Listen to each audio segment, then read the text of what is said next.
تو چلیں آج کی اس نشست میں ہم ایک بہت ہی کمال کے موضوع پر بات کرنے والے ہیں۔ ہم واصف علی واصف کی ان باتوں کو سمجھنے کی کوشش کریں گے جو بظاہر تو بڑی روحانی اور گہری لگتی ہیں، لیکن یقین مانیں روزمرہ زندگی کے لیے یہ ایک مکمل اور پریکٹیکل گائیڈ ہے۔ یہ کوئی خشک فلسفہ نہیں ہے، بلکہ زندگی کو جینے کا ایک ایسا مینول ہے جو سیدھا دل اور دماغ میں اتر جاتا ہے۔ اب ذرا اس سوال پر غور کریں، کیا ہم نے واقعی زندگی میں جینا سیکھا ہے یا صرف کتابیں ہی پڑھی ہیں؟ مطلب یہ ایک ایسا سوال ہے جو انسان کو فوراً یہ سوچنے پر مجبور کر دیتا ہے کہ بھئی کیا زندگی کے ان طوفانی اور بے رحم تھپیڑوں کا مقابلہ کرنے کے لیے محض کتابی علم اور اصول رٹ لینا کافی ہے یا اصل زندگی کچھ اور ہی ہے؟ اسی سوال کا جواب ہم آج تلاش کریں گے۔ اس پورے فلسفے کو سمجھنے کے لیے ہم نے اسے 6 بنیادی حصوں میں تقسیم کیا ہے۔ پہلا ہے زندگی کا ایک سفر، پھر فیصلوں میں پختگی، سچی دوستی کا معیار، زندگی میں تیرنا سیکھنا، شر اور فریب خیر کا فرق، اور آخر میں توازن اور رضائے الہی۔ بس یہی وہ روڈ میپ ہے جس پر آج ہم چلنے والے ہیں۔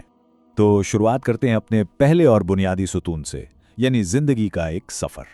دیکھیں، سب سے بنیادی اور کڑوی حقیقت یہ ہے کہ زندگی بالکل ایک ون وے روڈ کی طرح ہے۔ یہاں واپس مڑ کر یا یو ٹرن لے کر غلطیوں کو سدھارنے کا کوئی آپشن نہیں ہوتا، کیونکہ وقت اور لوگ دونوں مسلسل بدل رہے ہیں۔ جو لمحہ ایک بار ہاتھ سے نکل گیا نا، وہ بس نکل گیا۔ اس کا سیدھا سا مطلب یہ ہے کہ ہمیں اپنا ہر قدم بہت ہی شعور، بیداری اور سوچ سمجھ کر اٹھانا چاہیے۔ ہماری غلطی مٹائی نہیں جا سکتی، اس لیے کوشش یہی ہونی چاہیے کہ پہلی بار میں ہی غلطی نہ ہو۔ اور اسی تیز رفتار حقیقت سے جڑا ہے ہمارا دوسرا پہلو، جو ہے فیصلوں میں پختگی۔ اب یہاں یہ 10,000 کا ہندسہ بڑا ہی دلچسپ ہے۔ واصف صاحب فرماتے ہیں کہ کوئی بھی بڑا فیصلہ کرنے سے پہلے یا کسی کو اپنا ساتھی چننے سے پہلے کم از کم 10,000 مرتبہ سوچیں۔ اب ظاہر ہے اس کا مطلب بیٹھ کر گنتی کرنا نہیں ہے، بلکہ یہ اس بات پر زور ہے کہ فیصلوں میں کسی قسم کی جلد بازی نہیں ہونی چاہیے، چونکہ جیسا کہ ہم نے ابھی بات کی، زندگی میں ری ٹیک نہیں ہوتا، اس لیے انتہا درجے کی سوچ بچار ہی ہمیں زندگی بھر کے پچھتاووں سے بچا سکتی ہے۔ اور جب بات ہو سوچ سمجھ کر ساتھی چننے کی، تو یہیں سے ہمارا تیسرا موضوع سامنے آتا ہے، جو ہے سچی دوستی کا معیار۔ اصل میں سچی دوستی کا مطلب کسی پرفیکٹ یا فرشتے جیسے انسان کو ڈھونڈنا بالکل نہیں ہے، بلکہ یہ تو زندگی بھر نبھانے والے ایک مضبوط وعدے کا نام ہے۔ جب آپ نے 10,000 بار سوچ کر کسی کو اپنا دوست مان لیا تو بس پھر مان لیا، اب اس کی خامیوں اور اپنی کوتاہیوں کے باوجود اس رشتے کو لے کر چلنا ہے۔ ہماری زندگیاں اتنی طویل نہیں ہے کہ آج ایک دوست بنایا، کل اس سے جھگڑا کیا اور پھر کسی نئے کی تلاش میں نکل کھڑے ہوئے۔ جو منشور ایک بار طے کر لیا، بس اسی پر قائم رہنا ہی اصل کردار ہے۔ اچھا، سفر کے ساتھی تو چن لیے، اب چلتے ہیں چوتھے حصے کی طرف، زندگی میں تیرنا سیکھیں۔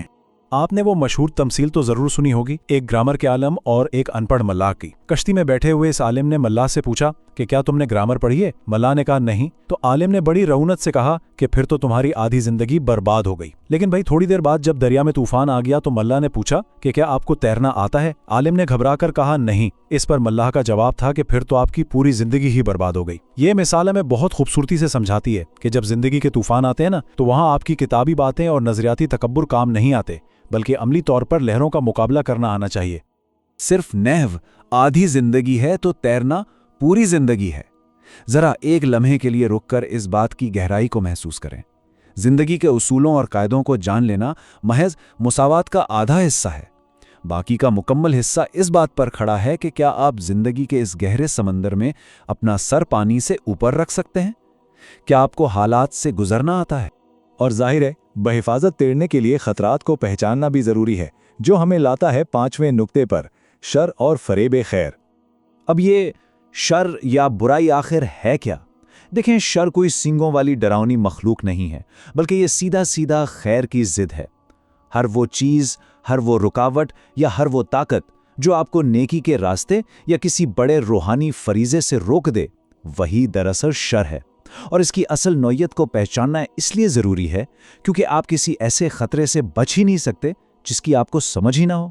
اسے سمجھنے کے لیے قافلے کے اس دلچسپ واقعے پر غور کریں۔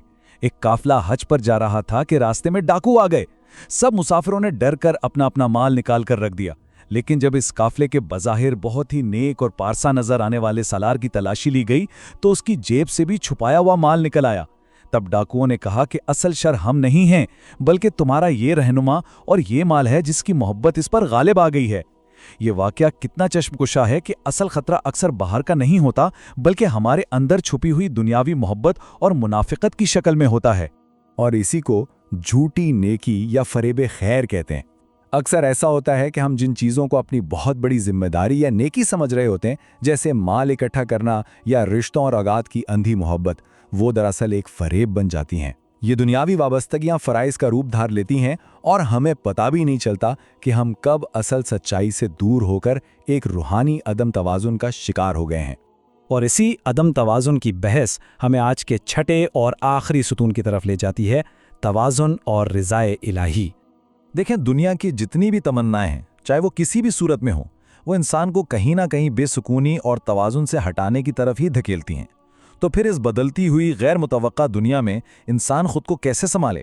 اس کا واحد حل اللہ کی محبت ہے، اور یہ محبت نبی کریم صلی اللہ علیہ وسلم کی محبت کے ذریعے ہی حاصل ہوتی ہے۔ یہی وہ واحد اینکر ہے جو اس طوفانی دنیا میں بھی ہماری روح کو ایک ابدی سچائی اور پرفیکٹ بیلنس کے ساتھ جوڑے رکھتا ہے۔ زندگی میں یہ توازن لانے کے اصول کتنے کمال اور سیدھے سادے ہیں۔ پہلا، دوسروں کے ساتھ کبھی وہ سلوک نہ کریں جو آپ کو اپنے لیے پسند نہیں۔ دوسرا، اپنی زندگی کو بہت سارے رہنماؤں کی الجھنوں سے بچائیں، بس سادگی اپنائیں۔ تیسرا، قدرت کی اس بے عیب پرفیکشن کو غور سے دیکھنا بھی ایک عبادت ہے۔ اور چوتھا، جو کچھ بھی ہے اس پر اللہ کی رضا میں شکر گزار رہیں۔ یقین مانیں، ان چھوٹی چھوٹی باتوں پر عمل کرنے سے ہی روزمرہ کی زندگی میں ایک عجیب سا سکون اور ہم آہنگی پیدا ہو جاتی ہے۔ ایک بار آپ کا پھیرا لگا ہے جوگی والا، پھر تو آپ نے آنا نہیں ہے۔ واہ، یہ جملہ ذرا محسوس کریں، یہ انسانی زندگی کے عارضی ہونے کو کتنی خوبصورتی سے سمیٹتا ہے۔ ہم سب یہاں اس دنیا کی نمائش میں ایک جوگی کی طرح ہیں، بس ایک ہی پھیرا ہے ہمارا، ہم نے دوبارہ یا نہیں آنا۔ تو اس لیے خالق کی اس بے عیب تخلیق کو بس غور سے دیکھنا، اس کی داد دینا اور اس پر شکر گزار ہونا ہی اصل عبادت ہے۔ تو جیسا کہ آج کی ہماری یہ نشست اپنی اختتام کو پہنچ رہی ہے، میں ایک سوال آپ کے ذہن میں چھوڑے جا رہا ہوں۔ اب جب کہ ہم نے اس زندگی کے روڈ میپ اور اس کے پوشیدہ بہاؤ کو دیکھ لیا ہے، یہ جان لیا ہے کہ یہ سفر بس ایک بار کا ہے، تو ہم اس خوبصورت سفر میں کیسی میراث چھوڑنا چاہیں گے؟ کیا ہم بس کنارے پر بیٹھ کر ساری زندگی صرف اصول اور قواعد ہی رٹتے رہیں گے، یا زندگی کے اس سمندر میں ایک سچائی اور توازن کے ساتھ تیرنا بھی سیکھیں گے؟ آج کے بعد آپ کا یہ سفر کیسا ہوگا، اس پر غور ضرور کیجیے گا۔ اگر ہم ایک لمحے کے لیے یہ تصور کریں کہ ہم سب ایک فلائٹ پر سوار ہیں، ہزاروں فٹ کی بلندی پر سمندر کے اوپر اڑ رہے ہیں، اور اچانک ہمیں یاد آتا ہے کہ ہم نے غلط پیراشوٹ پہن لیا ہے، یا کوئی بہت ہی ضروری چیز ہم پیچھے چھوڑ آئے ہیں۔ اب مسئلہ یہ ہے کہ واپسی کا کوئی راستہ نہیں ہے۔ بالکل، اور راستہ بدلنا بھی تو ممکن نہیں ہے نا۔ مطلب ہمارے پاس اس وقت جو بھی سامان دستیاب ہے، بس اسی کے ساتھ کسی نہ کسی طرح یہ پورا سفر کاٹنا ہے۔ ہاں، صحیح کہہ رہے ہیں۔ اور ہمارے آج کے اس گہرے مطالعے کا بنیادی نقطہ بھی یہی ہے کہ ہماری پوری زندگی بالکل اسی ون وے فلائٹ کی طرح ہے۔ لیکن حیرت کی بات یہ ہے کہ ہم اس فلائٹ پر بیٹھ کر بھی مسلسل یہ سوچ رہے ہوتے ہیں کہ کاش کوئی اور سیٹ مل جاتی یا کوئی دوسری فلائٹ پکڑ لیتے۔ اور یہی وہ کیفیت ہے جسے ماڈرن سائنس ڈیسیجن فٹیگ یعنی فیصلوں کی تھکاوٹ کہتی ہے۔ ہم صبح اٹھنے سے لے کر رات سونے تک اتنے زیادہ آپشنز میں الجھے رہتے ہیں کہ دماغ بس اسی کشمکش میں تھک کر چور ہو جاتا ہے۔ بالکل، اور اسی لیے آج ہم واصف علی واصف کی کتاب گفتگو 1 کے 9ویں باب اور ان کی تحریروں کا جائزہ لے رہے ہیں، کیونکہ ان میں اس ماڈرن پرابلم کا ایک بڑا کمال کا شارٹ کٹ حل موجود ہے۔ تو آئیے اس بات کی تہہ تک پہنچتے ہیں کہ روزمرہ فیصلوں میں استقامت کیسے لائی جائے اور بظاہر نیکی کے روپ میں چھپے دھوکے کو کیسے پہچانا جائے۔ دیکھیں، ان تحریروں کی سب سے خاص بات یہ ہے کہ یہ کوئی روایتی تصوف یا کوئی بہت مشکل روحانیت نہیں ہے۔ یہ خالص انسانی نفسیات کی گہرائیاں ہیں۔ یہ ہمیں بتاتی ہیں کہ جب انسان بہت زیادہ متبادل راستوں کی تلاش میں رہتا ہے نا، تو دراصل وہ اپنی ہی توانائی ضائع کر رہا ہوتا ہے۔ تو ہم واپس اسی ون وے فلائٹ والے آئیڈیا پر آتے ہیں۔ مصنف نے اسے جوگی والا پھیرا کہا ہے، یعنی ایک ایسا سفر جو بس ایک ہی بار ملنا ہے۔ تو ان کے نزدیک زندگی میں غلطی کو دہرانے کا یا اسے ٹھیک کرنے کا وقت بہت کم ہے۔ اور مزے کی بات یہ ہے کہ یہیں سے ڈیسیجن فٹیگ کا اصل علاج شروع ہوتا ہے، کیونکہ مطلب اگر وقت کم ہے تو ہم بار بار فیصلے بدلنے کا رسک لے ہی نہیں سکتے۔ مصنف اس اصول کو رشتوں پر لاگو کرتے ہیں۔ وہ کہتے ہیں کہ کسی کو دوست بنانے سے پہلے 10,000 مرتبہ سوچ لیں۔ واہ، 10,000 مرتبہ؟ ہاں، لیکن اس میں ایک شرط ہے، جب ایک بار دوست کہہ دیا نا، تو پھر چاہے اس کی غلطی ہو یا کوتاہی، اسے ہمیشہ کے لیے نبھانا ہے۔ رکیے، ذرا ہولڈ کریں، ہمیشہ کے لیے؟ مطلب آج کل کے دور میں تو یہ بات بڑی عجیب سی لگتی ہے نا۔ ہم تو یہی سنتے آئے ہیں کہ اگر کوئی رشتہ ٹاکسک ہو جائے تو بس باؤنڈری سیٹ کریں اور اسے کٹ آف کر دیں۔ تو کیا یہ واقعی پریکٹیکل ہے کہ کوئی انسان بار بار غلطی کرے اور ہم اسے نبھاتے رہیں؟ یہ بظاہر واقعی بہت کاؤنٹر انٹیوٹیو بات لگتی ہے، لیکن اگر ہم اس کی نفسیاتی گہرائی میں جائیں نا، تو مصنف کا مقصد یہ نہیں ہے کہ انسان چپ چاپ زیادتی برداشت کرتا رہے۔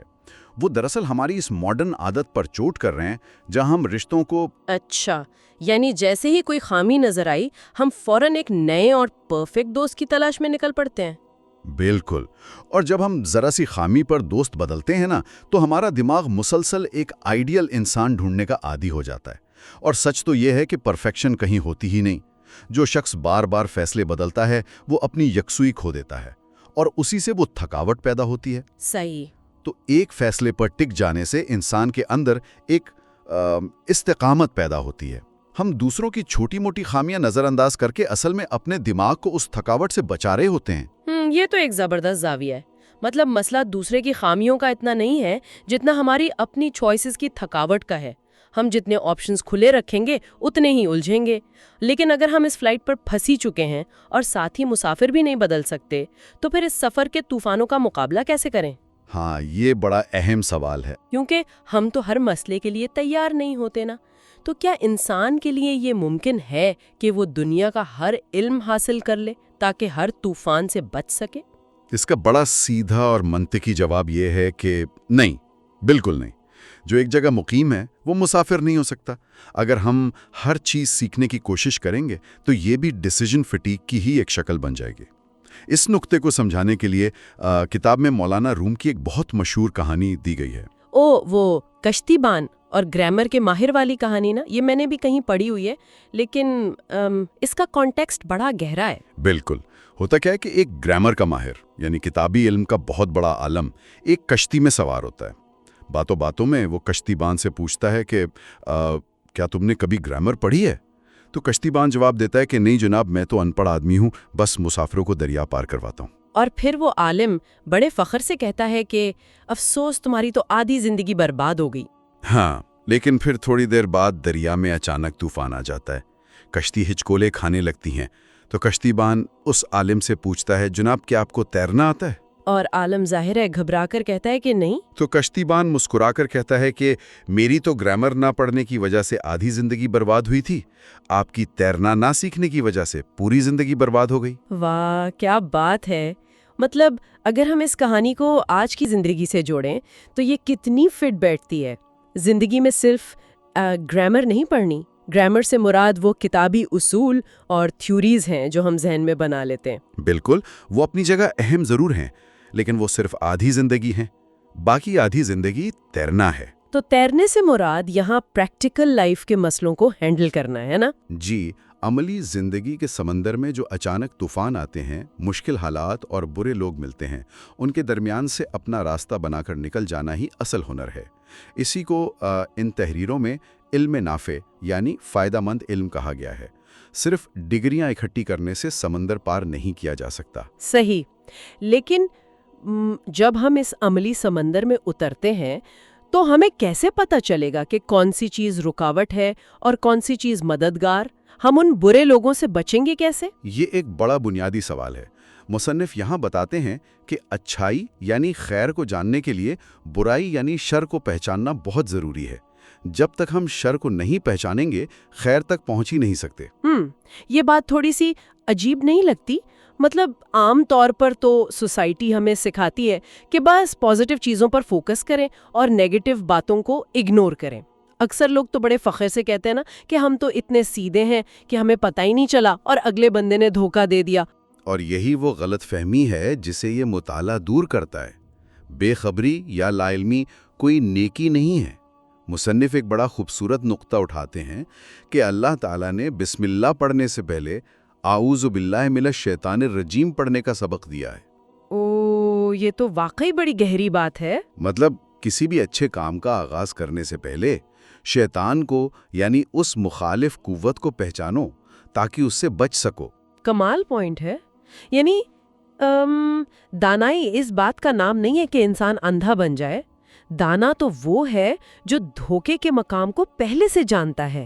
وہ نہ خود کسی کو دھوکا دیتا ہے اور نہ خود دھوکا کھاتا ہے۔ بالکل، شر کو اس لیے نہیں جاننا کہ اس پر عمل کرنا ہے، بلکہ اس لیے جاننا ہے تاکہ اسے اوائڈ کیا جا سکے۔ اگر کسی کو پتہ ہی نہیں کہ راستے میں گرہ کہاں ہے تو وہ اس میں گرنے سے کیسے بچے گا؟ بصیرت اسی کا نام ہے۔ صحیح، لیکن ایک بات بتائیں، کیا یہ شر ہمیشہ واضح ہوتا ہے؟ مطلب کیا اس کے ماتھے پہ لکھا ہوتا ہے کہ میں برائی ہوں، مجھ سے بچ کر رہو؟ زندگی میں تو بہت سی چیزیں بظاہر بڑی اچھی لگ رہی ہوتی ہیں نا؟ آپ نے بالکل دکھتی رین ترہات رکھا ہے۔ اس پورے سیشن کا سب سے چونکا دینے والا حصہ یہی ہے۔ شر کبھی بھی کسی بھیانک شکل یا کھلی برائی کے روپ میں نہیں آتا، بلکہ اکثر اوقات یہ جھوٹی نیکی کا لبادہ اوڑھ کر آتا ہے۔ جھوٹی نیکی، اس سے کیا مطلب ہوا؟ مصنف کے نزدیک شر ہر وہ رکاوٹ ہے جو انسان کو خیر یا اصل سچائی کے راستے سے روک دے۔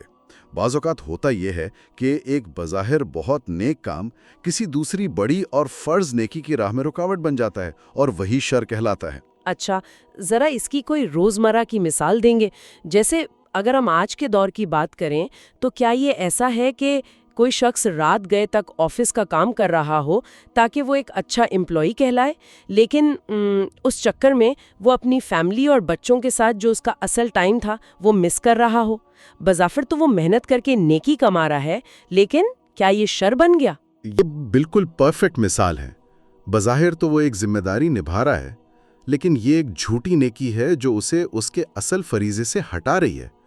اس باریک فرق کو واضح کرنے کے لیے کتاب میں ڈاکوؤں اور حج کے قافلے کی ایک بڑی زبردست کہانی ہے۔ ہاں، وہ کہانی واقعی انسان کا دماغ کھول دیتی ہے۔ ہوتا کیا ہے کہ پرانے زمانے میں ایک قافلہ حج پر جا رہا ہوتا ہے۔ راستے میں ڈاکوؤں نے حملہ کر دیا۔ اب سردار نے کہا کہ جو کچھ ہے سب نکال دو۔ مسافروں نے سارا مال نکال کر رکھ دیا۔ تو پھر ڈاکوؤں نے کیا کیا؟ ڈاکو نے پوچھا کہ کچھ اور باقی تو نہیں؟ مسافروں نے کہا نہیں۔ پھر ڈاکو نے حکم دیا کہ تمہارے قافلے کے سردار کی تلاشی لو، اور جب تلاشی لی گئی تو اسی سردار کی اندرونی جیب سے چھپایا ہوا مال نکل آیا۔ اوف! اور یہاں پر وہ کلائمیکس آتا ہے نا، جب ڈاکوؤں کے سردار نے اس سالار کو پھانسی کا حکم دے دیا۔ مسافروں نے بڑی منتیں کی کہ یہ ہمارا سالار ہے، ہمیں حج پر لے جا رہا ہے، اسے چھوڑ دیں۔ بالکل، اور ڈاکو نے جو جواب دیا وہ سن کر رونگٹے کھڑے ہو جاتے ہیں۔ اس نے کہا، سچوں کا سردار جھوٹا نہیں ہو سکتا۔ وہ شخص بظاہر نیکی کے سفر پر لوگوں کی رہنمائی کر رہا تھا، لیکن اندر سے مال کی محبت میں مبتلا تھا۔ اور پھر ایک مسافر نے ہمت کر کے اس ڈاکو سے کہا نا کہ تم خود بھی تو شر ہو، تم ہمارا مال چھین رہے ہو، تم کون سے نیک ہو؟ ہاں، اور اس پر ڈاکوؤں کے سردار کا مکالمہ اس پوری بحث کا نچوڑ ہے۔ اس نے کہا، میں شر نہیں ہوں جو مال چھین رہا ہوں، شر تو وہ مال تھا جس کی محبت تم پر اس حج اور صداقت کے سفر میں غالب آ گئی تھی۔ واہ! مطلب شر وہ ڈسٹریکشن ہے جو ہمیں ہماری اصل منزل سے ہٹا دے۔ بالکل، اور مصنف بتاتے ہیں کہ مال چھننے کے بعد انسان کیسا بے فکر ہو کر سوتا ہے، چوری کا خٹکا ہی ختم ہو جاتا ہے۔ ڈاکو نے تو مال چھین کر دراصل انہیں اس بوجھ سے آزاد کیا تھا۔ اچھا، اب یہاں میں ایک مشکل سوال اٹھانا چاہوں گی۔ ہم نے مال کی بات کر لی، جھوٹی نیکیوں کو بھی سمجھ لیا، لیکن دنیاوی رشتے بھی تو ہیں۔ کتابوں میں لکھا ہے کہ اولاد کی حد سے بڑی محبت انسان کو گمراہ کر سکتی ہے، یا بیوی کی محبت اسے پیسے کے ہیر پھیر میں الجھا سکتی ہے۔ تو کیا دنیاوی رشتے جن کے بغیر گزارا ہی نہیں وہ بھی شر ہے؟ اگر ہم اس کا بڑا غیر جانبدارانہ تجزیہ کریں نا، تو مصنف ان رشتوں کو بذات خود شر نہیں کہہ رہے۔ وہ جس چیز کی نشاندہی کر رہے ہیں وہ ہے توازن کا بگاڑ۔ اچھا، مطلب مسئلہ رشتے کا نہیں، اس محبت کی ایکسٹریم کا ہے؟ بالکل، جب کوئی شخص اپنے خاندان کو بہتر لائف سٹائل دینے کے چکر میں اتنا اندھا ہو جائے کہ وہ حلال اور حرام کا فرق ہی مٹا دے، یا سچ بولنے سے اس لیے ڈرے کہ فیملی کا نقصان ہو جائے گا، تو دراصل وہ محبت اس کے لیے سچائی کے راستے میں رکاوٹ بن گئی۔ اور شر کی تعریف ہی یہی ہے کہ جو خیر کے راستے میں رکاوٹ بنے۔ تو یہ محبتیں اس وقت شر بنتی ہیں جب یہ ہمیں ہمارے اصولوں سے گرا دیتی ہیں۔ 100%۔ اسی لیے کہا جاتا ہے کہ دنیاوی تمنائیں الجھن کا باعث بنتی ہیں، کیونکہ یہ کبھی ختم نہیں ہوتی۔ صرف ایک جذبہ ہے جو زندگی میں مکمل توازن لاتا ہے، اور وہ ہے اللہ کی خالص محبت۔ تو کیا اس توازن کو پریکٹیکل لائف میں لانے کا کوئی آسان سا فارمولا بھی بتایا گیا ہے؟ کیونکہ روزمرہ میں تو انسان کہیں نہ کہیں پھنس ہی جاتا ہے نا۔ ہاں، ایک بہت ہی کمال کا سنہری اصول ہے، وہ یہ کہ کسی انسان کے ساتھ وہ سلوک نہ کرو جو تم اپنے ساتھ نہیں چاہتے، بس اتنی سی بات ہے۔ اور دوسری بات، ان تمام الجھنوں سے نکلنے کا راستہ یہ ہے کہ اللہ کے محبوب نبی کریم صلی اللہ علیہ وآلہ وسلم کی طرف محبت سے رجوع کیا جائے۔ جب انسان کو یہ روحانی توازن مل جاتا ہے تو فیصلے خوب پختہ ہو جاتے ہیں۔ صحیح۔ اچھا، اب تک ہم نے رشتوں اور فیصلوں کی کافی گہری نفسیاتی باتیں کر لیں۔ اب تھوڑا سا خوبصورتی کی طرف چلتے ہیں۔ ان تحریروں میں کائنات کے حسن پر غور کرنے کا بھی ذکر ہے، اور مجھے یہ بات بڑی دلچسپ لگی کہ جب دماغ تھک جائے نا تو قدرت کو دیکھنا کس طرح ہمیں واپس گراؤنڈ کرتا ہے۔ بالکل، مصنف کائنات کے تضادات کی طرف اشارہ کرتے ہیں۔ وہ بتاتے ہیں کہ وہ خدا جس نے رات پیدا کی، اسی نے دن بھی بنایا ہے۔ ایک طرف صحرا کی پیاس ہے تو دوسری طرف سمندر کی سیرابی ہے۔ یہ سب ایک ہی خالق کا کام ہے۔ یہ تو واقعی ایک بڑی زبردست مائنڈفلنس کی پریکٹس لگ رہی ہے۔ ہاں نا، وہ کہتے ہیں کہ کائنات پرفیکٹ ہے۔ اگر قدرت کو غور سے دیکھیں تو ہم اپنی چھوٹی چھوٹی پریشانیوں سے باہر نکل سکتے ہیں۔ بزرگوں نے تو یہاں تک فرمایا ہے کہ اگر انسان ایک چمگادڑ یا اونٹ کو بھی دھیان سے دیکھ لے تو اسے عرفان مل سکتا ہے۔ چاند کو دیکھ کر سبحان اللہ کہنا بھی ایک عبادت ہے۔ یہ سب ہمیں یاد دلاتا ہے کہ ہم ایک بہت بڑے نظام کا حصہ ہیں۔ تو آج کے اس گہرے مطالعے کو سمیٹتے ہوئے ہم کہہ سکتے ہیں کہ زندگی ایک ون وے فلائٹ کی طرح ہے۔ فیصلے سوچ کر کرنے چاہیے اور پھر ان پر ڈٹے رہنا چاہیے۔ علم وہ ہو جو طوفانوں میں تیرنا سکھائے، صرف کنارے پر کھڑے رہنے کا کوئی فائدہ نہیں۔ اور سب سے اہم یہ کہ نیکیوں اور رشتوں کے روپ میں بھی رکاوٹیں یا شر چھپا ہو سکتا ہے۔ بالکل، اور اس لیے ہر چیز کا تنقیدی جائزہ ضروری ہے تاکہ ہم اپنی اصل منزل سے نہ بھٹکیں۔ تو آج کی اس گفتگو کو ختم کرتے ہوئے ایک ایسا سوال ہے جس پر ہم سب کو سوچنا چاہیے۔ آج ہم نے یہ تو سیکھ لیا کہ خیر کی راہ میں آنے والی ہر رکاوٹ، چاہے وہ بظاہر کتنی ہی پیالی کیوں نہ لگے، دراصل شر ہے۔ لیکن ذرا اس بارے میں سوچئے گا کہ اگر ہم اپنی روزمرہ کی ناکامیوں کو یا ہاتھ سے نکل جانے والے مواقع کو بھی اسی نظر سے دیکھیں تو کیا ایسا نہیں لگتا کہ جیسے وہ ڈاکو جو مال چھین کر ہمیں ہلکا کر دیتا ہے، یہ ناکامیاں دراصل ہمیں دنیا کے بوجھ سے آزاد کر کے ہماری اصل منزل کی طرف دھکیل رہی ہیں؟ واقعی یہ سوچنے کی بات ہے۔ بالکل، اگلی بار جب کوئی ارادہ ٹوٹے یا کوئی کام نہ بنے تو ہمیں یہ ضرور سوچنا چاہیے کہ کیا واقعی یہ ہمارا کوئی نقصان ہوا ہے یا ہمارے کاندھوں سے کوئی بہت بڑا بوجھ اتر گیا ہے جو ہمیں ہماری اصل پرواز سے روک رہا تھا۔ اور اسی سوچ کے ساتھ ہم آج کا یہ سیشن یہیں ختم کرتے ہیں۔